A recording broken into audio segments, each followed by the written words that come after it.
दोस्तों, किशोरी क्रिएशन से मैं सपना शर्मा आप सभी का हार्दिक स्वागत करती हूँ आपके अपने चैनल पर। दोस्तों, आज के वीडियो में मैं आपके लिए बैसाख मास महात्म्य के 13वें दिन की कथा लेकर के आई हूँ। इससे पहले के 12 अध्याय तक के वीडियो जो है मैंने मेरे चैनल पर डाले हुए हैं। आप उनको मेरे चैनल पर जाकर देख भी सकते हैं और श्रवण भी कर सकते हैं।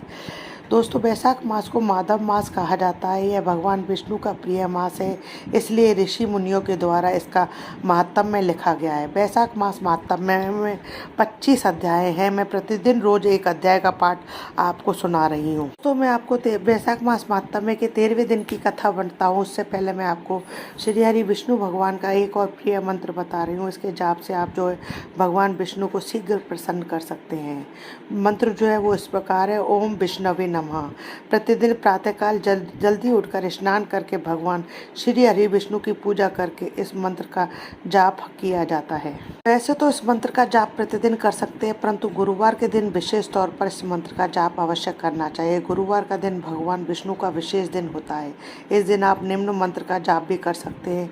यह भी अति शुभ फलदायक है। मैं मंत्र बता रही हूँ: ओम हूम विष्णवे नमः।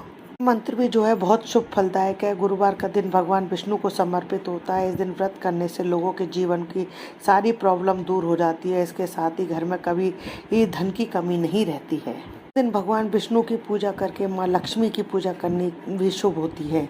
रोजाना विष्णु भगवान के मंत्रों का जप करने से शुभ फल की प्राप्ति होती है, सभी संकटों से मुक्ति मिलती है और धन वैभव की प्राप्ति होती है। आइए अब देखते हैं बैसाख मास महात्म्य का 13वां अध्याय। इससे पहले 12वें अध्याय में हमने सुना कि यम बोले कि मेरा लोप हो गया है, मैं अपने पद के खंडन को अधिक मानता हूँ। यम कहते हैं कि स्वामी के यहाँ रह करके अगर कोई उसके कार्य को नहीं करता है तो वह नरक भोगता है। चूहे, बिल्ली और चूहे की योनि कई 100 वर्षों तक प्राप्त होती है। तय मैं आपकी आज्ञा के अनुसार प्रजा के धर्मों और कर्मों के अनुसार पुण्य और पाप पर विचार करके इतना देता था, तो अब सब प्रजा जो है विष्णु लोक को जाने लग गई। लोक जो है शून्य हो गया। फिर वह ब्रह्मा जी से यह कार्य छोड़ने की विनती करते हैं। उसके आगे का वृत्तांत जो है 13वें अध्याय में जानेंगे। आइए सुनते वैशाख मास महात्म्य का 13वां अध्याय। ब्रह्मा जी कहने लगे कि हे यम, इसमें क्या आश्चर्य की बात है? क्यों दुखी होते हो? सद्गुणों से ईर्ष्या करना मरणांतक होता है। इसके उच्चारण मात्र से ही परम पद की प्राप्ति होती है। फिर राजा के शासन से विष्णु लोक को क्यों न जाएं, जिनकी जिह्वा पर हरि ये 2 अक्षर विराजमान है और जो विष्णु भगवान को प्रणाम करते हैं, स्मरण करते हैं और उनके गुणानुवाद का गान करते हैं, उनको अश्वमेध यज्ञों के समान फल मिलता है। संपूर्ण पाप दूर हो जाते हैं। भगवान प्रसन्न होने से विष्णु लोक प्राप्त कर सायुज्यता प्राप्त करते हैं।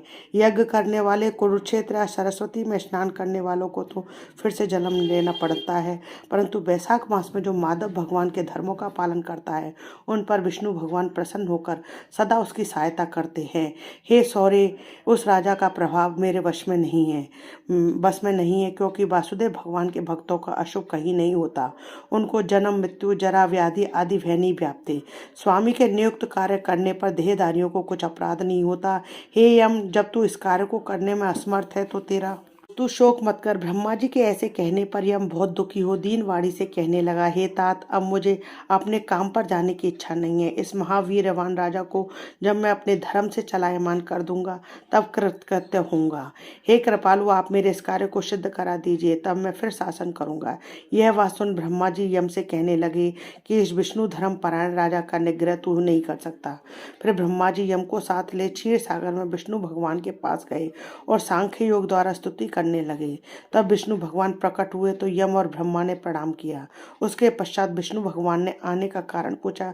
ब्रह्मा जी बोले: हे श्रेष्ठ, आपके दास राजा के शासन में सब मनुष्य वैशाख धर्मों को करके विष्णु पद को प्राप्त करते चले जा रहे हैं। इसी कारण यमपुरी शून्य हो गई है। इससे अत्यंत दुखी होकर यह यम या राजा से युद्ध करने गया और उसको मारने का दंड उठाया। तब आपके चक्र ने इसे परास्त कर दिया, तो यह दुखी हो मेरे पास आया। हम आपके महात्मा भक्तों को दंड देने की सामर्थ्य नहीं रखते हैं। तब हे महाविभो, हम आपकी शरण में आए हैं।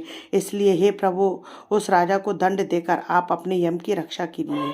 यह ब्रह्मा के यह वाक्य सुनकर विष्णु भगवान हंसे और ब्रह्मा जी व यम से बोले: मैं लक्ष्मी तथा प्राण और धेय, श्रीवत्स और कौस्तुभ मणि तथा वैजंती माला, श्वेत दीप, बैकुंठ, क्षीर सागर, शेष और गरुड़ का त्याग कर सकता हूँ, परंतु ऐसे भक्तों को कदापि नहीं त्याग सकता जिन्होंने मेरे लिए संपूर्ण भोग त्याग दिए, प्राण छोड़ दिए, मुझ में ही ही अपनी आत्मा को लगा दिया। उन्हें मैं कैसे छोड़ सकता हूँ? ये तब हे यम, मैं तेरे दुख को दूर करने का उपाय बताता हूँ। उस राजा को मैंने 10 सहस्त्र वर्ष की आयु दी है, उसमें से 8 सहस्त्र बीत चुके हैं। अब 2 सहस्त्र वर्ष की आयु भोग कर वह मेरी सायुज्य भक्ति को प्राप्त हो जाएगा। तब एक वेन नाम का एक राजा बड़ा दुराचारी होगा, वह सब वेदोक्त धर्मों का लोप कर देगा।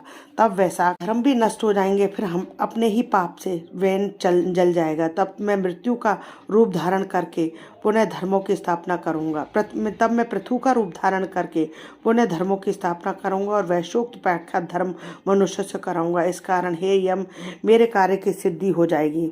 तो खेद मत कर, वैशाख के धर्म में निष्ठ महात्माओं द्वारा इस वैशाख मास में भी तुझे भाग प्राप्त होगा। राजा से भी तेरा भाग मिलेगा। तू खेद को छोड़कर पराक्रम प्राप्त होने योग्य बन। जो मनुष्य पृथ्वी में तेरे उद्देश्य से प्रतिदिन स्नान, अर्घ, जल, कुंभ, दही, अन्नादि का दान न करेंगे, उनके किए हुए सब कर्म निष्फल हो जाएंगे। तब तू उस राजा के ऊपर क्रोध का त्याग कर दे। वह राजा तेरा भाग देगा, क्योंकि वह मेरा अत्यंत भक्त है। और जो कोई प्राणी तेरा भाग देकर वैशाख धर्मों में प्रवृत्त हो, उनके धर्म से तू विघ्न मत करना। जो धर्म के पालन करता तो मैं छोड़ केवल मेरा ही भजन करें, उनको तुम मेरी आज्ञा से अवश्य दंड देना। उस राजा से तुम्हें भाग दिलाने के लिए मैं अभी सुनंद को भेजता हूँ। वह वहां जाकर तुम्हें भाग दिलाएगा। तब भगवान ने यम के सामने ही राजा को समझाने के लिए सुनंद को भेज दिया, जो राजा को समझाकर पुनः भगवान के पास आ गया। ऐसा यम को आश्वासन देकर विष्णु भगवान वही अंतर्ध्यान हो गए और ब्रह्मा भी यम को समझाकर आज्ञा देकर चले गए। यम भी कुछ प्रसन्न हो अपनी पुरी को चला गया। फिर सुनंद की आज्ञा पर राजा ने अपने राज्य में सारी प्रजा को प्रतिदिन यम के निमित्त स्नान, अर्घ्य आदि करने की तथा वैशाख के धर्मों में यम को भाग देने की सूचना करा दी कि अगर जो कोई यम धर्मराज का भाग नहीं देगा, उसके वैशाख में किए हुए कर्मों का यमराज स्वयं ले लेंगे। वैशाख की पूर्णमासी के दिन पहले धर्मराज के लिए जल का घड़ा वैशाख की पूर्णमासी के दिन पहले धर्मराज के लिए जल का घड़ा, दही, अन्नदान करना चाहिए।